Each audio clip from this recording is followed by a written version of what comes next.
इतना वास्ट होता है कि आप चाहकर भी पूरा नहीं पढ़ सकते। That we end up feeling tired even before starting. लेकिन एग्जाम के टाइम वही क्वेश्चन आपसे सॉल्व नहीं होगा। Hi everyone, welcome back to my channel. I am Neha. So I'll start by stating a quote which says that life is too short to learn from your mistakes, so learn from others' mistakes as well. And if you are aspiring for the competitive exams like GATE, NET or SET, then the same quote works over here as well. So in order to get the best results, हमें खुद की mistake से तो सीखना ही है, हमें बाकियों की मिस्टेक से भी सीखना है. So yeah, in this video I'm going to tell you some mistakes which I did and usually we all do while preparing for the competitive exams. So let's start this video. So the very first mistake is not analyzing previous year papers. मतलब देखो, जब आप किसी भी exam का syllabus देखते हैं तो सिलेबस इतना वास्ट होता है कि आप चाहकर भी पूरा नहीं पढ़ सकते. In fact the best part is आपको पूरा सिलेबस पढ़ना ही नहीं है. You have to analyse previous year questions very carefully and see that कौन से पार्ट से ज़्यादा मार्क्स के क्वेश्चंस आ रहे हैं, कौन से टॉपिक से रिपीटेड क्वेश्चंस है. अब अगर लास्ट 10 ईयर्स से किसी एक टॉपिक का 5 मार्क्स का क्वेश्चन आ ही रहा है, then there is a high probability that उस टॉपिक से दोबारा 5 मार्क्स का क्वेश्चन आ जाए. अब अगर मैं वो टॉपिक पढ़कर ही नहीं जाऊँगी तो मैं अपने ही पैरों पर कुल्हाड़ी मारने का काम कर रही हूँ. सो ये सबसे बड़ी मिस्टेक है जो कि हम यूजुअली करते ही हैं, which is not analysing PYQs before starting the preparation. So आपको पेपर्स एनालाइज करने हैं which will help you in deciding what syllabus you need to study. जो सिलेबस आपने डिसाइड किया है पहले उसको अच्छे से पढ़ लीजिए. अगर आपका उतना सिलेबस अच्छे से हो जाता है then you can study the topics जिससे कम मार्क्स क्वेश्चन आते हैं. Then the next mistake is gathering too much study material.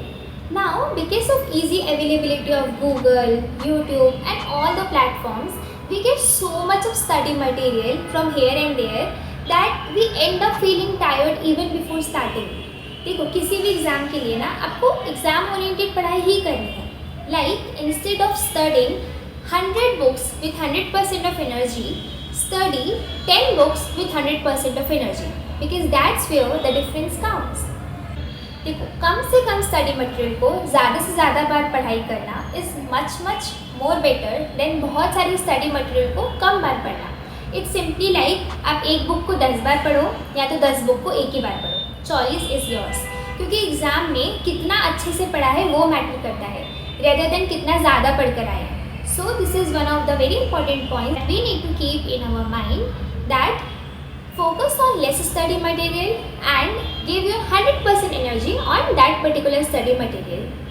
Now, if you are preparing for NET or GATE and if you are not studying aptitude, then I think you are doing a big mistake. Because even I have done this mistake personally and I request everybody not to do this. क्योंकि अगर आपका target NET या GATE ही है, then studying aptitude plays a very important role. अगर आपने aptitude की basic practice भी कर ली तो आपके 10 to 15 मार्क्स ईजिली इंक्रीज हो जाते हैं. एंड 10 to 15 मार्क्स इंक्रीज होने से आपका रैंक आ सकता है. It can even decide whether you are qualified for the exam और not. And again the best part is scoring in the aptitude is comparatively easy. तो अगर आपको सब्जेक्ट बेस्ड क्वेश्चंस नहीं भी बन रहे एग्जाम में, you can still rely upon aptitude for qualifying the exam. So if your aptitude is good, then it's nice. But अगर aptitude उतना अच्छा नहीं है, then give some time to the aptitude on a daily basis and enjoy those extra marks. Next, one of the mistakes that students do is not giving test series. अब आप किसी भी exam को ले लीजिए, कोई भी गाइड हो, कोई भी टीचर हो, आपको ये ज़रूर रिकमेंड करेंगे कि आप टेस्ट सीरीज डेफिनेटली दो. बिकॉज देखो, अगर मैं आपको कोई भी क्वेश्चन देती हूँ नेट का, गेट का, किसी भी एग्ज़ाम का विद अनलिमिटेड टाइम, तो वो क्वेश्चन आप ज़रूर सॉल्व कर लेंगे. लेकिन एग्ज़ाम के टाइम वही क्वेश्चन आपसे सॉल्व नहीं होगा बिकॉज आपको उस क्वेश्चन को एक पर्टिकुलर टाइम फ्रेम के अंदर सॉल्व करना है. Like you have to solve questions within 3 hours only. And इस टाइम कंस्ट्रेंट में क्वेश्चंस को एफिशिएंटली सॉल्व करना इज़ अ स्किल जो कि आप सिर्फ टेस्ट सीरीज देकर ही सीख पाएंगे. And also after every test of test series, write down your mistakes that मैंने इस टेस्ट में ये गलती करी, वो गलती करी, anything, and make sure कि आप वो गलती दोबारा नेक्स्ट टेस्ट में ना रिपीट करें. तो अब जैसे कुछ क्वेश्चन से पूछा जाता है which of the following is not true, तो हम उस नॉट वर्ड को रीड करना ही भूल जाते हैं, जिसके कारण हमसे बनता हुआ क्वेश्चन भी गलत हो जाता है। तो अब अगर ये मिस्टेक मैंने टेस्ट सीरीज के टाइम पर कर रखी होगी एंड मैंने ये कहीं पर नोट किया है that I am not observing this word not, तो I will make sure that final exam के टाइम पर मैं ये मिस्टेक ना करूँ। Then there are high chances कि मेरा वो क्वेश्चन गलत नहीं होगा। तो इसी तरीके से आप जो भी टेस्ट दे रहे हैं, हर टेस्ट के बाद मिस्टेक लिखिए, analyse the test, look at the questions कि आपका वीक पॉइंट कहाँ पे है, आपका स्ट्रॉन्ग पॉइंट कहाँ पे, and then try to observe कि आप क्या गलतियाँ रिपीट कर रहे हैं। क्योंकि अगर आप 10 टेस्ट में वो गलती रिपीट कर रहे हैं, then there are high chances कि आपसे फाइनल एग्जाम में भी वो गलती होगी। तो अगर अभी से हम उस गलती को सुधार सकते हैं, then why not. And the next thing is not working on your strength and weaknesses. अब मैंने ये क्यों बोला, बिकॉज प्रिपरेशन करते टाइम हमें पता चल जाता है कि हमारे स्ट्रॉन्ग टॉपिक्स क्या है, हमारे वीक टॉपिक्स क्या है। देन मेक श्योर कि आप इतनी प्रैक्टिस कर ले कि आपके स्ट्रॉन्ग टॉपिक्स के क्वेश्चन आपसे होने ही चाहिए। That is strong topics should definitely fetch you marks no matter what. And once that is done, then you can start working upon your weak topics. And उसको strong करने की कोशिश कीजिए। And also अगर आपको लगता है कि आप सेल्फ स्टडी नहीं कर पा रहे हैं, then don't think twice and just go for coaching, because बहुत सारे लोग खुद से नहीं फिगर आउट कर पाते कि उनके स्ट्रॉन्ग एंड वीक टॉपिक्स क्या है।